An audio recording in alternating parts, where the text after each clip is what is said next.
திருவள்ளூர் மாவட்டத்தில் நடந்த கிராம சபை கூட்டத்தில் நெல் கொள்முதல் நிலையம் என்று சொல்வதற்கு பதிலாக தமது பாணியில் ஸ்டாலின் உளறியதால் திமுக நிர்வாகிகள் அதிருப்தி அடைந்துள்ளனர். திருவள்ளூர் மாவட்டம் ஜமீன் கொரட்டூர் ஊராட்சிக்கு உட்பட்ட புதுச்சத்திரம் பகுதியில் அரசு உத்தரவை மீறி நடைபெற்ற கிராம சபை கூட்டத்தில் திமுக தலைவர் ஸ்டாலின் பங்கேற்றார்.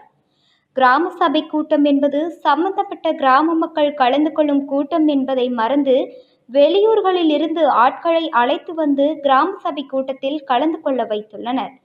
கிராம சபை கூட்டம் தொடர்பாக செய்தி சேகரிக்க சென்ற செய்தியாளர்களிடம் திட்டமிட்டே எங்களின் செய்திகளை ஒளிபரப்பவில்லை என கடிந்தபடி கூட்டத்தை தொடங்கினார். அப்போது கூட்டத்தில் வேளாண் திருத்த மசோதா சட்டத்தை பற்றி பேசுகையில் நெல் கொள்முதல் நிலையம் என்று கூறுவதற்கு தெரியாமல் தனது பாணியில் உளர ஆரம்பித்துள்ளார் ஸ்டாலின். அரசு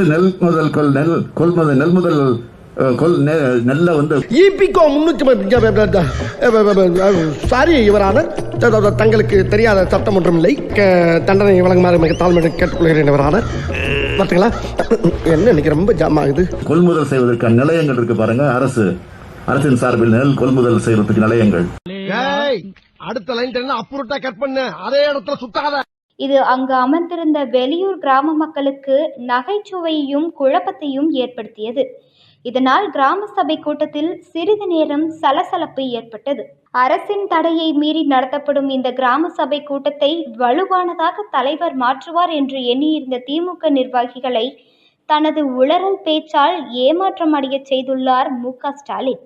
மேலும் கூட்டம் முடிந்ததும் அங்கிருந்த பெண்கள் கொரோனாவையும் மறந்து தின்பண்டத்திற்காக ஒருவர் மீது ஒருவர் விழுந்து முண்டியடித்துக் கொண்டு வாங்கி சென்றனர்.